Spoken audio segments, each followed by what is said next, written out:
चलिए लिखना स्टार्ट करिए। आज हमारा ऑर्गेनिक केमिस्ट्री का लेक्चर नंबर 2 है। उसके अंदर हम लोग आज सीधे नोमेनक्लेचर ऑफ ऑर्गेनिक कंपाउंड्स जो शीट मैंने आपको दिया है उसी से हम लोग ये सारा कुछ स्टार्ट कर रहे हैं। और सारा कुछ लिखने की आवश्यकता इसलिए भी नहीं है क्योंकि आपके पास ये शीट दिया हुआ है और जो लोग ऑनलाइन पढ़ रहे हैं उनको मैं इसी शीट का लिंक जो पीडीएफ फॉर्म में आपको मिल जाए वो मैं डिस्क्रिप्शन बॉक्स में दे दूंगा। लिखिए, nomenclature means the system of naming organic compound based on certain guidelines. Nomenclature means the system of naming organic compounds based on certain guidelines. आप देख भी रहे होंगे ये लाइन वहां पर लिखी हुई है। आईयूपीएससी ने ये नोमेनक्लेचर सिस्टम बनाया। आईयूपैक AUPAC, इसका फुल फॉर्म आपको पता होगा, international union of pure and applied chemistry of pure and applied chemistry ये इसका फुल फॉर्म है। और ये एक ऐसी बॉडी है जो ये डिसाइड करती है कि किसी भी ऑर्गेनिक कंपाउंड का जो नाम है वो क्या रहना चाहिए। क्योंकि एक ऑर्गेनिक कंपाउंड के अगर 10 नाम होंगे तो अलग अलग कंट्री में उसे अलग अलग नाम से बुलाया जाएगा। फिर अगर एक कॉमन कॉन्फ्रेंस होगी तो उस जगह पर अब ये डिसाइड करना होगा, जैसे ट्रांसलेटर लगाते हैं ना, तो वैसे ऑर्गेनिक का ट्रांसलेटर लगाना पड़ेगा कि भाई अगर अमेरिकन बोल रहा है तो उसके हिसाब से इसका अलग नाम है, कोई रशियन बोल रहा है तो उसके हिसाब से उसका अलग नाम है, कोई अगर इंडियन बोल रहा है तो उसके हिसाब से उसका अलग नाम होगा। ऐसे सबका नाम अलग अलग हो जाएगा। पर होना क्या चाहिए, एक ऐसा नाम होना चाहिए जिससे सारी दुनिया उसे एक ही नाम से जानती हो। इसलिए हम उसे क्या कहते हैं, आईयूपैक बोलते हैं, जिसको हम लोग बोलते हैं international union of pure and applied chemistry. और इसी का रिकमेंडेशन हुआ जिसके हिसाब से हमने एलिफेटिक कंपाउंड्स को लिखने का एक सिस्टम जनरेट किया। तो अभी एलिफेटिक कंपाउंड क्या है इसका मतलब आपको पता है। What is aliphatic compound? Those compounds which are open chain compounds, they are known as aliphatic compounds. तो उसके नीचे आप सब हेडिंग डालें, IUPAC system of nomenclature of aliphatic compounds. IUPAC system of nomenclature of aliphatic compound. अब किसी भी aliphatic compound को जब हम लोग लिखते हैं तो उसको लिखने का एक परफेक्ट तरीका है जो क्या है अभी मैं आपको बताता हूं। पहले सेकेंडरी प्रीफिक्स मतलब जो पहले लगे, नाम के पहले आए, मिस्टर, मिसेस, जो भी डॉक्टर, प्रोफेसर, जो भी आपके नाम के आगे पहले आता है उसको हम लोग क्या बोलते हैं, प्रीफिक्स बोलते हैं। और फिर आपका आता है वर्ड रूट, फिर आता है आपका सफिक्स और फिर आता है आपका दूसरा सफिक्स। ये छोटा सा करेक्शन कर लीजिएगा, सेकेंडरी प्रीफिक्स, फिर प्राइमरी प्रीफिक्स, फिर वर्ड रूट एंड फिर primary suffix and then secondary suffix. इस प्रकार से आपका पूरा नाम लिखा जाता है। अब अगर एक एक करके इनको हम सीख लें, एक एक करके मतलब पहले हम प्रीफिक्स क्या होता है वो जान लें, फिर वर्ड रूट क्या होता है वो जान ले, और सफिक्स क्या होता है वो जान ले। अगर हम ये सारा कुछ अलग अलग से जान लेते हैं तो मेरा काम खत्म हो जाएगा। अब इसमें सबसे पहले जो हम लोग जानेंगे वो क्या है, पहले हम सबसे वर्ड रूट को जानेंगे। तो लिखिए वर्ड रूट, सबसे पहले आप लिखें वर्ड रूट। अच्छा ये लिख लिया ना, ये लिख लिया है ना पहले, उसके लिखे सबसे पहले वर्ड रूट। वर्ड रूट क्या होता है आप शीट में लिखा हुआ देख पा रहे होंगे। वर्ड रूट है, word root denotes the number of carbon atom present in the principal chain which is the longest possible chain. Underline वहां पे करना है लॉन्गेस्ट पॉसिबल चेन। अब वहां पे क्या अंडरलाइन करना चाहिए, longest possible chain. Longest possible chain का क्या मतलब है वो हम लोग आगे चल के जब आईयूपीएससी का नाम लिखने का प्रक्रिया पढ़ेंगे वहां पे मैं आपको बताऊंगा कि वो लॉन्गेस्ट जो चेन है उसको हम लोग क्या कहते हैं। अभी यहां पर जो कार्बन का नाम लिखा गया है उसको आप देखें, अगर एक कार्बन कहीं पे प्रेजेंट होता है तो उसके लिए क्या वर्ड रूट है, मिथ। 2 कार्बन है तो क्या वर्ड रूट है, इथ। 3 है तो प्रो, 4 है तो ब्यूट। लेकिन देखिए ब्यूट के साथ एक एक्स्ट्रा ए भी लिखा है, वहां पे लिखा ब्यूटा। देखिए लिखा है क्या, आप शीट में देख पा रहे होंगे क्या लिखा है, ब्यूट के साथ साथ एक ब्यूटा वर्ड भी लिखा हुआ है। देन C4 क्या लिखा है, पेंटा। C5 क्या लिखा है, C5, C6 हेक्सा, C5 पेंटा।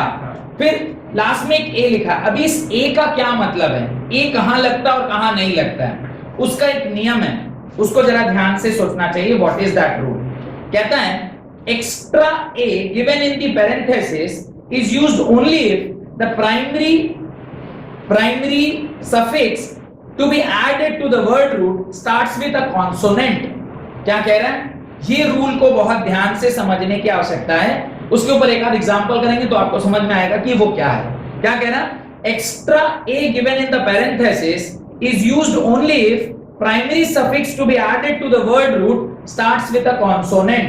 देखिए ये जो प्राइमरी सफिक्स है, एक एग्जांपल देता हूं, इससे आपको ये पूरा क्लियर हो जाएगा कि किस तरह पे कब हम इसको किस प्रकार से यूज करते हैं। एक एग्जांपल देखिए, CH2 double bond CH single bond CH single bond double bond CH2, ये कंपाउंड है। अभी बताइए आप क्या लिखेंगे इसे? कुछ तो क्लास 10th में पढ़ा होगा ना, ब्यूट डाई इन वर्ड क्यों लगाया? क्योंकि आपको डबल बॉन्ड था। डाई वर्ड क्यों लगाया? क्योंकि दो डबल बॉन्ड है। थोड़ा और अगर स्पेसिफाई करके लिखेंगे तो क्या लिखेंगे? डाई 1,4 या 1,3, डाई 1,3 इन, डाई 1,3 इन, यही लिखेंगे ना, बिकॉज 1 पे और 3 पे लगा हुआ है। अभी देखिए यहां पे ये वर्ड कैसे स्टार्ट हुआ है? कॉन्सोनेंट से या फिर वॉवेल से? तो ये स्टार्ट हुआ है D, D is for consonant. अगर कॉन्सोनेंट होगा तो इसका पूरा नाम क्या होगा? ब्यूटा, BUTA, ब्यूटा डाई 1,3 इन। चूंकि ये कॉन्सोनेंट था तो इस ए को हमने क्या किया? रख लिया। अभी वो स्टेटमेंट को आप पढ़िए, extra a given in the parenthesis is used only if the primary suffix to be added to the word root starts with a consonant. अगर वो कॉन्सोनेंट से स्टार्ट हुआ है तो एक्स्ट्रा ए आपको क्या करना पड़ेगा? रखना पड़ेगा। Example, buta diene is one of the example where you are keeping that a because वहां किससे स्टार्ट हुआ है? वो कॉन्सोनेंट से स्टार्ट हुआ है। होप ये वर्ड रूट की कहानी आपको समझ में आ गई। What is word root? Word root मतलब लॉन्गेस्ट कार्बन चेन में कितने नंबर ऑफ कार्बन है। 12 तक दिया गया है। 12 को क्या बोलते हैं? डोडेक। 11 को बोलते हैं अनडेक। 10 को बोलते हैं डेक। 9 को बोलते हैं नॉन। और बाकी का तो सब आपको पता है, हेप्ट, सेप्ट, ऑक्ट, नॉन, ये सब पता रहता है आपको। एक स्पेशल नियम जो आपको नहीं पता थी वो मैंने यहाँ पे डिस्कस कर दिया है कि अगर कभी आप एक कॉन्सोनेंट का स्टार्टिंग हो रहा है तो ये ब्यूट के बाद जो आ है उसको आप रखते हैं। अच्छा, एक और एग्जांपल देता हूं जहां पे आपको समझ में आए कि ये नहीं कब रहेगा।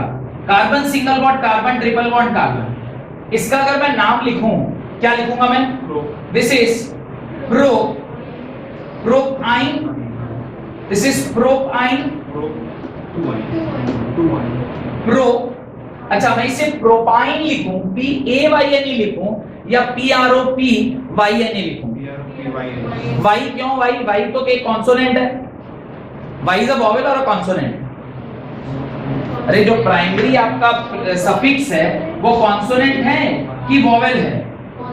Consonant. If it is a consonant we'll add extra a, propyne, propyne यानी एक एक्स्ट्रा ए वहां पर क्या हो जाएगा? ऐड हो जाएगा।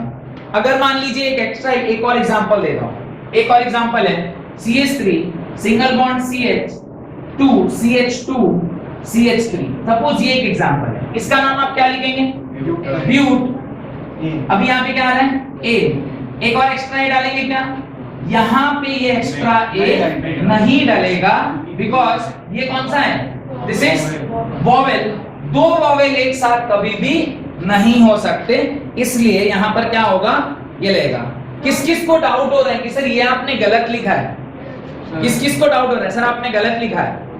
अच्छा, किस और जिसको नहीं हो रहा वो अपना हाथ उठाए, बिकॉज कोई डाउट ही नहीं हो रहा है ये क्या, क्यों ऐसा लिखा है। हाँ, कि किसने पहली आवाज मुझे लगी शायद ये शेखर, अर्पिता ने आवाज उठाई थी। दिया आप उधर आवाज उठा रहे थे। हाँ, यहाँ पे गलत लिखा हुआ है क्या? वाई के केस में भी नहीं आएगा। नहीं, वाई के केस में आएगा। गड़बड़ी ये है, ये जो एक्स्ट्रा ए लगना स्टार्ट होता है ये ब्यूट से स्टार्ट होता है। आप देखिए टेबल में, वो उसने मिथ में लगाया क्या? नहीं, इथ में लगा, you have that sheet, no, check the sheet. और उसे ए एक्स्ट्रा कहां से लगना स्टार्ट हुआ है? ब्यूट से। तो ये तो प्रोप है, प्रोप में एक्स्ट्रा ए नहीं लगता है, इसलिए इसका नाम क्या होगा? प्रोपाइन होगा। It is not propyne, it is propyne. क्यों? क्योंकि प्रोप में एक्स्ट्रा ए ऐड नहीं होता। आपके पास शीट है, आप उसमें देखिए, उन्होंने लिखा है मिथ, इथ, प्रोप, ब्यूट से फिर वो ब्यूटाडाइन और पेंटाडाइन और वो सब सारे वर्ड वहां पर आपको दिखाई दे रहे हैं। डन। तो वर्ड रूट क्या होता है ये मेरे ख्याल से आपको समझ में आ गया। What is a word root? The maximum number of carbon present in any compound, उस कार्बन की जो संख्या जो सबसे ज्यादा है उसको गिनने के बाद आप पता करते हैं कि उसका वर्ड रूट क्या होगा। आपका नाम पता चल गया, प्रणव। आपका नाम क्या है? प्रणव है। या आपका नाम आर्यन है, किसी का अंजलि है, किसी का शालवी है, किसी जिसका जो नाम है वो नाम पता चल गया। अब नेक्स्ट आगे क्या लगेगा और पीछे क्या लगेगा? पहले हम लोग सफिक्स के बारे में पढ़ते हैं जो बाद में लगता है। सफिक्स दो प्रकार के होंगे, क्लियरली दिखाई दे रहा है। एक क्या होगा? प्राइमरी सफिक्स, दूसरा क्या होगा? Secondary suffix. अभी प्राइमरी और सेकेंडरी सफिक्स क्या है? तो suffix are of two types, primary and secondary. Primary suffix जो है वो सिर्फ तीन ही प्रकार के होते हैं। प्राइमरी प्रीफिक्स कितने प्रकार के? सिर्फ तीन प्रकार के। कौन कौन से? एक तो एन होगा, अगर सिंगल बॉन्ड लगा होगा तो इसे क्या बोलेंगे? एन। डबल बॉन्ड लगा होगा तो क्या बोलेंगे? इन। और ट्रिपल बॉन्ड लगा होगा तो इसे क्या बोलेंगे? आइन। ये जो primary prefix sorry primary suffix है इसके सिर्फ तीन ही पार्ट होते हैं, 1, 2 और 3। ये सिर्फ तीन ही प्रकार का हो सकता है, एन, इन और आइन, जो कि क्लियरली आप वहां देखें लिखा हुआ है। Primary suffix ane is used when there is a carbon carbon single bond, in is used when there is a carbon carbon double bond, ine is used when the carbon carbon triple bond। अब एक important बात वहां पे लिखी गई है, उसको भी पढ़िए। If the parent chain of the carbon atom contains more than one double bond, then numerical prefix such as di, tri, tetra, penta, these words are used। एक एग्जांपल वैसा मैंने आपको दिया है, दो मल्टीपल बॉन्ड थे तो उसके लिए आपने एक न्यूमेरिकल प्रीफिक्स क्या डाला? डाई वर्ड वहां पे यूज किया है। तो ये डाई, ट्राई, टेट्रा, पेंटा, ये additionally we add to the primary suffix, ये हम लोग ऐड करते हैं। प्राइमरी सफिक्स आपका कंप्लीट हो गया। Move on to secondary, move on to the secondary suffix का पार्ट। अब ये जो सेकेंडरी सफिक्स का पार्ट है, सेकेंडरी सफिक्स जो है उसको जरा आप ध्यान से देखिए। सेकेंडरी सफिक्स, एक तो मेरे मन में ये डाउट होना चाहिए कि सेकेंडरी सफिक्स हम लगाते कब है।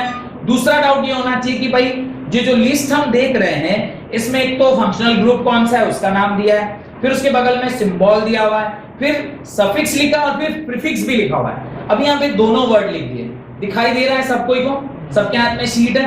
अभी सेकेंडरी सफिक्स जो है ये पहले तो ये यूज कब होता है? कब यूज होता है?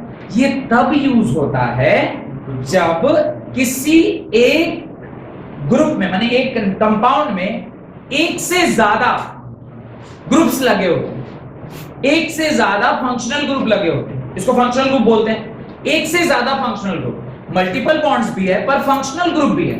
तो मल्टीपल बॉन्ड और फंक्शनल ग्रुप होगा तो मल्टीपल बॉन्ड की वजह से तो एनीन आइन आएगा, लेकिन अगर कोई फंक्शनल ग्रुप है, सपोज करिए कोई ऐसा एक कंपाउंड है जहां पे OH लगा हुआ है, अभी उसके लिए क्या आएगा? अल्कोहल, अल्कोहलिक ग्रुप है।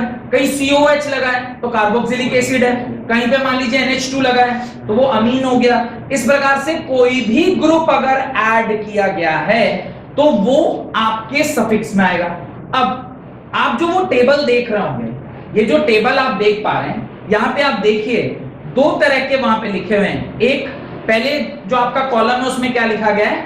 फर्स्ट कॉलम में फंक्शनल ग्रुप का नाम लिखा गया है। फंक्शनल ग्रुप मतलब किस पर्टिकुलर फैमिली को वो बिलोंग कर रहा है। फैमिली क्या क्या है नेम मैं पढ़ रहा हूं, sulphonic, next carboxylic, Easter, acid aldehyde, acid amide, aldehyde, cyanide, isocyanide, ketone, hydroxy, थायो अल्कोहल।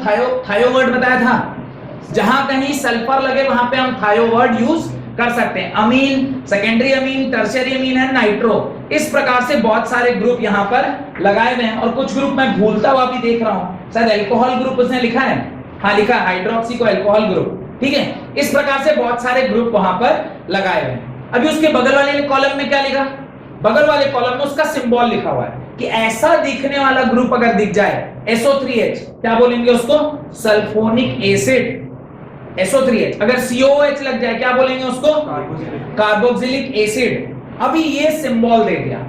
अब इस सिंबल के बगल में देखिए दो और एडिशनल कॉलम दिए हुए हैं।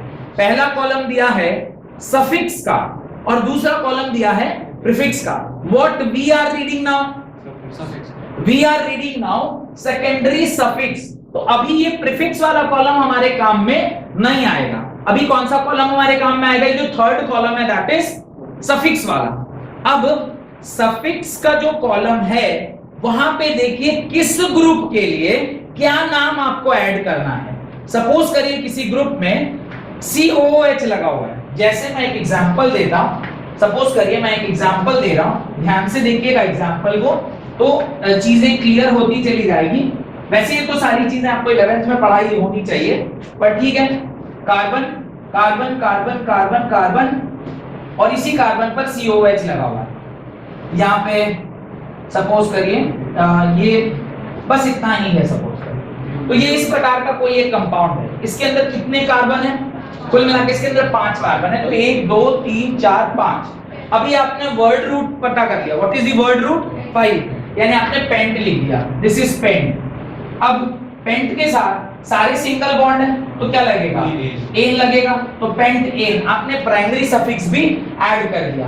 अभी उसके साथ क्या है, ओइक, आपने ओइक एसिड लिखा।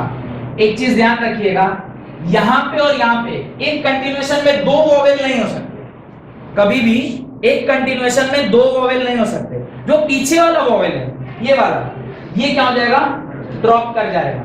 दो वोवेल कभी भी एक साथ हम लोग नहीं लिख सकते, तो आप यहां पे क्या लिखोगे, पेंटेनोइक एसिड, पेंटानोइक एसिड। ये ई यहां से क्या हो जाएगा, कैंसिल हो जाएगा, और ये इसका पूरा नाम क्या होगा, pentanoic acid. This is pentanoic acid. ये oic word, oic acid word हमें कहां से पता चला, COH ग्रुप था तो हमने सेकेंडरी सफिक्स क्या लगाया, ओइक एसिड लगाया। ये हमें कहां से पता चला, आप उस टेबल में देखिए COH के बगल में क्या लिखा हुआ है, ओइक एसिड, तो आपने ओइक एसिड डाला।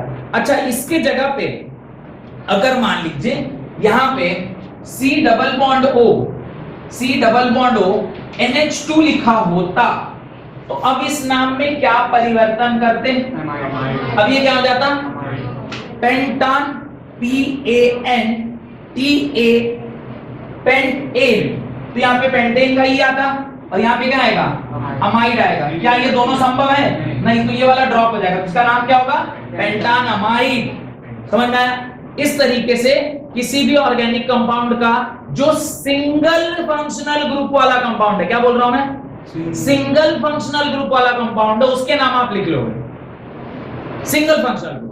सिंगल फंक्शनल ग्रुप मतलब जो लिखा हुआ है बोर्ड पे। अभी देखिए इस सिंगल फंक्शनल ग्रुप को मैं थोड़ा और अच्छे से लिखता हूं। ये सिंगल फंक्शनल ग्रुप है, अभी ये क्या हो गया, डबल फंक्शनल ग्रुप हो गया। नाउ ये किस में कन्वर्ट हो गया, डबल फंक्शनल ग्रुप में कन्वर्ट हो गया। दिखाई दे रहा है, एक तो अल्कोहल भी है और दूसरा कार्बोक्सिलिक एसिड भी है ना। इसके अंदर दो फंक्शनल ग्रुप हो गए ना, एक तो ये फंक्शनल ग्रुप हो गया और एक ये फंक्शनल ग्रुप हो गया।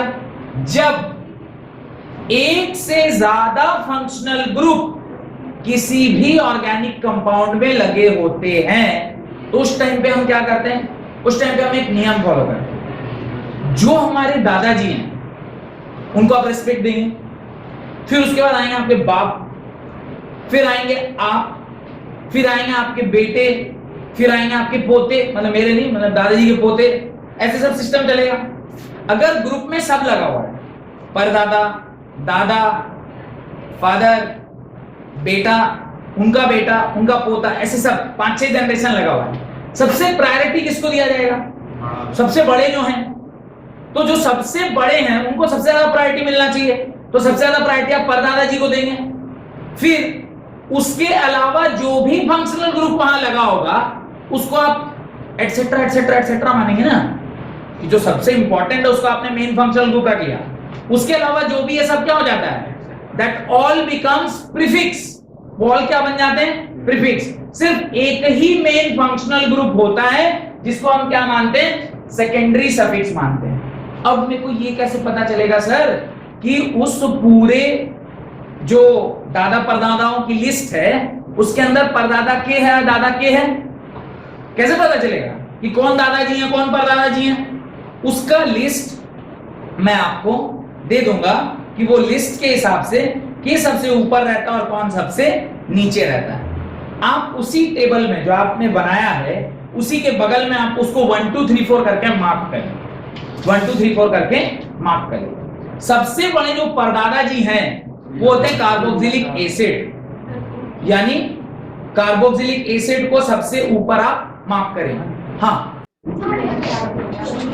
हाँ, तो ये जो प्रायोरिटी है जिसके बारे में मैं कह रहा था कि वो परदादा है, ये दादा है, उसके नीचे उसका बेटा आएगा, ये जो पूरा लिस्ट है इसमें सबसे ऊपर जो आता है दैट इज सल्फोनिक एसिड। अब कार्बोक्सिलिक एसिड के ऊपर आप देखिए मेरे पास जो लिस्ट है उसमें सल्फोनिक एसिड नाम नहीं लिखा हुआ था इसलिए कार्बोक्सिलिक एसिड बोल दिया। ये जो लिस्ट आपको लिखा गया है ना, this is as per the priority only, ये प्रायोरिटी के बेसिस पर ही लिस्ट लिखा गया है। Carboxylic acid, then is ester, then is acid halide, then is acid amide, then is aldehyde, then is cyanide, then is isocyanide, then is ketone, then is thioalcohol, then is amine, secondary amine, tertiary amine and lastly it is nitro। अच्छा मुझे बताइए इसमें aldehyde दिया है? हाँ aldehyde दिया हुआ है, aldehyde then ketone then OH, ठीक है एकदम परफेक्ट दिया हुआ है, डन। तो ये आपको प्रायोरिटी रखना है। अभी एक मिनट, अभी मुझे बताइए इसमें और इसमें अभी दो फंक्शनल ग्रुप है, एक ये और एक ये। बाप किसको मानेंगे और दादाजी किसको मानेंगे?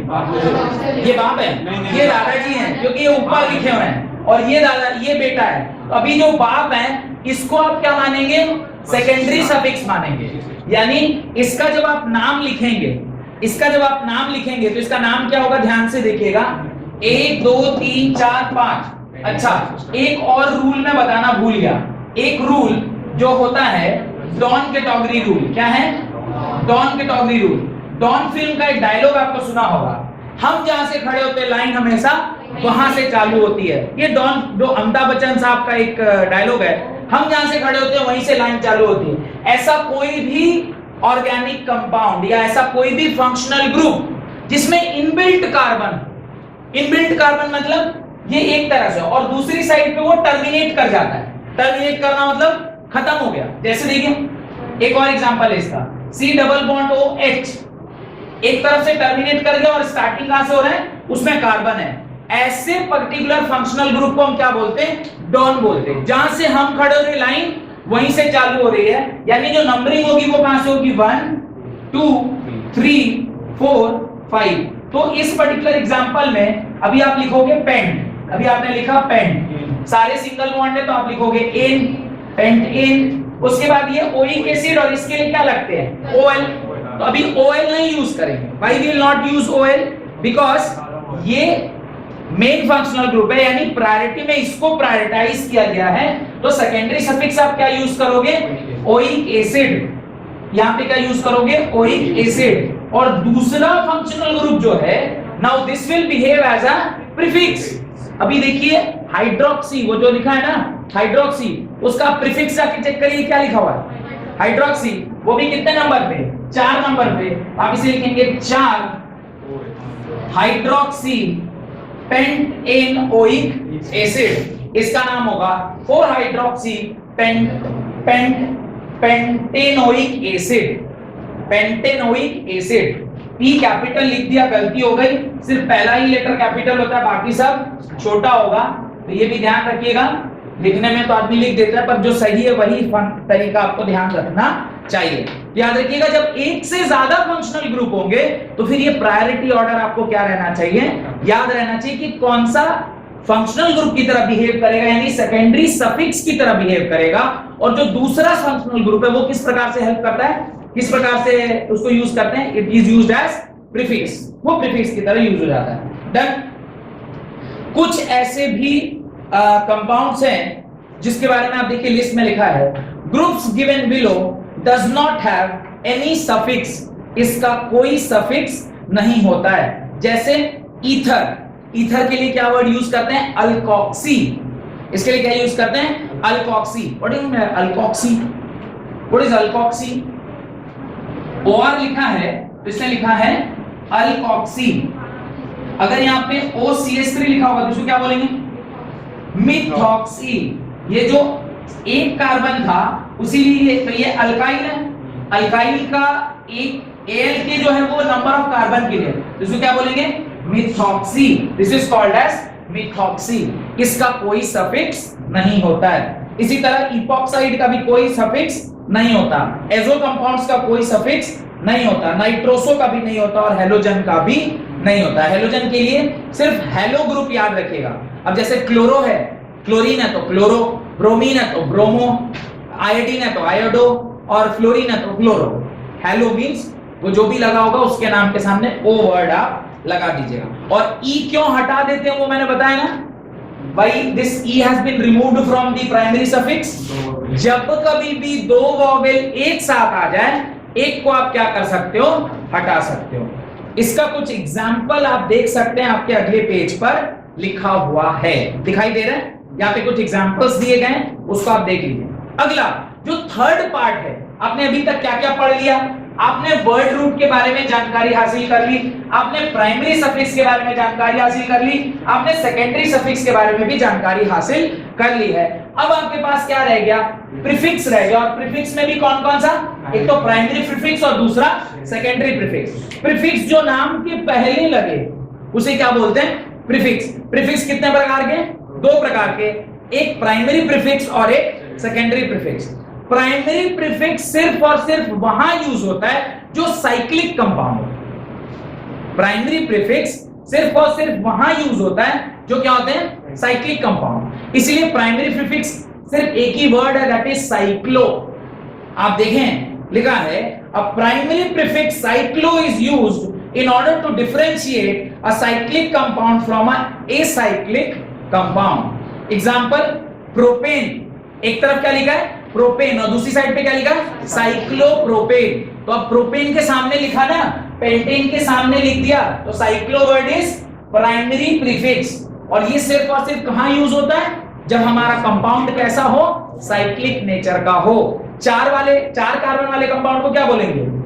साइक्लोब्यूटेन। ब्यूटेन है बट साइकिल है, यानी साइक्लिक कंपाउंड है, तो क्या वर्ड आएगा? साइक्लोब्यूटेन। डन, कोई दिक्कत नहीं। अब आइए last part, that is secondary prefix. जो भी सब्स्टिट्यूएंट, सब्स्टिट्यूएंट मतलब functional group, main functional group को छोड़ के उसके अलावा जितने भी ऊपर नीचे आना टेढ़ा जो भी लगा हो, क्लोरीन, क्लोरीन, ब्रोमीन, आयोडीन, उस टेबल में भी जो भी है, मेन फंक्शनल ग्रुप को छोड़ के बाकी जो भी लगा होगा वो किस तरह बिहेव करेगा? सब्स्टिट्यूएंट की तरह बिहेव करेगा। And that substituent is known as secondary prefix. उसको ही हम क्या कहते हैं? Secondary prefix. जिसमें से कुछ सेकेंडरी प्रीफिक्स के वहां पे नाम दिए गए हैं, जैसे क्लोरीन होगा तो उसके लिए क्या यूज करेंगे? क्लोरो। क्लोरीन होगा तो क्या यूज करेंगे? क्लोरो। ब्रोमीन होगा तो ब्रोमो। आयोडीन होगा तो आयोडो। ना एनो होगा तो नाइट्रोसो। NO2 होगा तो नाइट्रो। CH3 होगा तो मिथाइल। अब CH3 है मिथाइल, तो C2H5 होगा तो इथाइल। C3H7 होगा तो प्रोपाइल एंड सो ऑन, वो चलता चला जाएगा। और OCH3 हुआ तो मिथॉक्सी, अभी थोड़ी देर पहले बता रहा था, OCH3 हुआ तो मिथॉक्सी। C2H5 हुआ तो इथॉक्सी एंड सो ऑन। ये इस प्रकार से चलता चला जाता है। उसके नीचे आप देख सकते हैं कि सारे सेकेंडरी प्रीफिक्स जो इस टेबल में भी प्रीफिक्स दिया हुआ था वही सेम दोबारा फिर से दे दिया ताकि आप उसमें कोई गलती ना कर बैठें। इस प्रकार से आपको यह बात समझ में आ गई कि किसी भी एलिफेटिक कंपाउंड, याद रखिएगा, किसी भी एलिफेटिक कंपाउंड यानी ओपन चेन कंपाउंड के अंदर ये 5 चीजें अगर आपको पता हैं तो आप किसी भी XYZ कंपाउंड का नाम अपने आप लिख सकते हैं। क्या क्या? सेकेंडरी प्रीफिक्स पता होना चाहिए, प्राइमरी प्रीफिक्स पता होना चाहिए, word root, primary suffix and secondary suffix. मैं एक बार झटपट से रिवाइज करा देता हूं। सबसे पहले word root means the number of highest carbon chain present in that particular organic compound. अब उसके अंदर एक कार्बन हुआ तो मिथ, दो हुआ तो इथ, तीन हुआ तो प्रोप, चार हुआ तो ब्यूट, सो ऑन 12 हुआ तो डोडेक। नाम ऐसा यूज करते हैं, लिस्ट आपको दिया गया। अभी इसके बाद आते हैं प्राइमरी सफिक्स के अंदर। प्राइमरी सफिक्स एक ऐसे कंपाउंड को बोलते हैं जिसमें सिर्फ तीन ही टाइप होते हैं, या तो एल्केन होगा, नहीं तो एल्कीन होगा, नहीं तो अल्काइन। अगर एन वर्ड यूज करेंगे सिंगल बॉन्ड के लिए, इन वर्ड यूज करेंगे डबल बॉन्ड के लिए, और आइन वर्ड यूज करेंगे ट्रिपल बॉन्ड के लिए। उसके बाद आता है आपका सेकेंडरी सफिक्स। सेकेंडरी सफिक्स जो उस पूरे ऑर्गेनिक कंपाउंड का सबसे हाईएस्ट प्रायोरिटी वाला फंक्शनल ग्रुप होगा, उसका नाम, उसका जो सफिक्स का नाम आपको टेबल में दिया हुआ है, वही आप कहां यूज करेंगे? सेकेंडरी सफिक्स में यूज करेंगे। वो सेकेंडरी सफिक्स का लिस्ट आपको दिया हुआ है, प्रायोरिटी ऑर्डर भी दिया हुआ है, आपको चेक करना है कि ऊपर कौन है और नीचे कौन है। डन। आगे आइए, primary prefix and secondary prefix. Primary prefix इसको बोलते हैं ऐसे ऑर्गेनिक कंपाउंड में जहां पे साइक्लो वर्ड हो, यानी अगर वो साइक्लिक कंपाउंड है तो वहां पे साइक्लो वर्ड लगेगा, साइक्लो वर्ड लगा तो वो primary prefix. And secondary prefix उसको बोलते हैं जो पूरे ऑर्गेनिक कंपाउंड में मेन फंक्शनल ग्रुप को छोड़कर अलावा जितने भी सब्स्टिट्यूएंट है, फ्लोरीन हो गया, क्लोरीन हो गया, या जो उस पूरे टेबल में भी कुछ लिखा हुआ है, उसका जो प्रीफिक्स वाला वर्ड है उसको आप क्या यूज करते हैं? यहां पर यूज करते हैं। जैसे एक छोटा सा एग्जांपल देखिए, अगर मान लीजिए साइनाइड लगा है, मान लीजिए यहां पर Cn लगा हुआ है, अभी मैं इसका नाम क्या लिखूंगा? अभी मैं इसका नाम क्या लिखूंगा? बोलिए। ये सब तो ऐसे ही रहेगा, सिर्फ यहां पर 2 साइनो वर्ड ऐड हो जाएगा। क्या ऐड हो जाएगा? 2 साइनो। अब मेरे को डाउट होना चाहिए कि सर यहां ऐड करें कि यहां ऐड करें? 2 साइनो। याद रखिएगा, ये जो नाम हम लोग ऐड करते हैं वो अल्फाबेटिकल ऑर्डर से याद करते हैं, यानी C पहले आया तो C, फिर H आया तो H। तो जितने भी सब्स्टिट्यूएंट है उसको आप अरेंज करते हैं with the help of alphabetical order. Cyano C से स्टार्ट हो रहा है तो C पहले, फिर बाद में H। अच्छा, मैं एक चीज और पूछता हूं, अभी मान लीजिए यहाँ पे 2 साइनो लगे तो ये क्या हो जाएगा? 2,2 डाई साइनो हो जाएगा। अब मुझे बताइए कि ये अच्छा H है, सपोज करिए एक और यहाँ पे Cn लगा है, अब ये क्या हो जाएगा? 2,2,3 ट्राई साइनो। अब H और T में कौन पहले आ रहा है? H, T बाद में आता है, फिर भी C पहले आ रहा है इसलिए उसको आगे लिखेंगे। अब जो डाई, ट्राई, टेट्रा, ये सब का जो लेटर है this will not be considered. ये जो एग्जांपल दिया उसका सिर्फ इतना ही मतलब था, सिर्फ आपको इतना ही एक्सप्लेन करना था कि अल्फाबेटिकल ऑर्डर मतलब जो ग्रुप का नाम है, यानी सब्स्टिट्यूएंट का नाम है। ऐसे नहीं कि ट्राई लिख दिया, टेट्रा लिख दिया, तो अब आपको टेट्रा का टी है, इधर हाइड्रोक्सी है, बोले नहीं, टी पहले आएगा, हाइड्रोक्सी बाद में, तो एच आगे कर दिए, टी पीछे। नहीं, टेट्रा, डाई, टाई, ये सब का अल्फाबेट में हम लोग जोड़ते नहीं है, उसका नाम जोड़ते हैं। साइनो, चाहे कहीं पे हाइड्रोक्सी है, अब CHO रहता है तो क्या बोलते हैं? एल्डो। अच्छा, कई बार अपन एल्डो बोलते हैं, एक और नाम है फॉर्माइल, 2 नाम होता है, इसमें नहीं दिया हुआ, लिख दीजिए। फॉर्माइल एंड एल्डो, एल्डिहाइड का 2 नाम होता है, एल्डो एंड फॉर्माइल। देखिए लिखा है ना, फॉर्माइल लिखा है, दोनों लिखा है, एल्डो लिखा है। चलिए, तो एल्डो भी रहता है। अभी आपके मन में डाउट आएगा, सर कोई फॉर्माइल लिखेगा तो उसका नाम अलग, कोई एल्डो लिखेगा तो उसका नाम अलग। ऑब्वियसली अगर एल्डो वर्ड यूज करेगा तो सबसे आगे जाएगा, फॉर्माइल यूज करेगा तो ABCD के बाद आएगा। जो भी नाम आप यूज करेंगे उसी के हिसाब से ना लिखेंगे। तो अगर फॉर्माइल लिखे होंगे तो 3rd में आएगा, एल्डो लिखे होंगे तो 1st में आएगा। दोनों ही नाम अपने हिसाब से सही है, गलत कोई भी नहीं। बात समझ में आ रहा है? कोई एक भी गलत नहीं है। इस प्रकार से आपने जनरल एक एलिफेटिक कंपाउंड का नाम कैसे लिखते हैं इसका आइडिया लग गया। अगली क्लास में हम लोग अब रूल पढ़ना स्टार्ट करेंगे। रूल मींस क्या? ये तो हो गया तरीका। पहले अच्छा, मेरा नाम क्या? प्रणव मिश्रा। अच्छा, मैं ऐसे लिख सकता हूँ क्या? मिश्रा मिस्टर प्रणव, है ना? ऐसे लिख सकता हूँ क्या? मिस्टर मिश्रा प्रणव। उस सिस्टम में लिखेंगे ना, तो ये सिस्टम लिखा दिया। अभी हम लोग चेक करेंगे नियम। पहले लॉन्गेस्ट चेन कैसे ढूंढते हैं, फिर उस लॉन्गेस्ट ट्यून का नंबरिंग कैसे करते हैं, वो नंबरिंग करने का क्या क्या रूल होता है, and so on and so on and so on. बहुत बहुत धन्यवाद आज की क्लास अटेंड करने के लिए।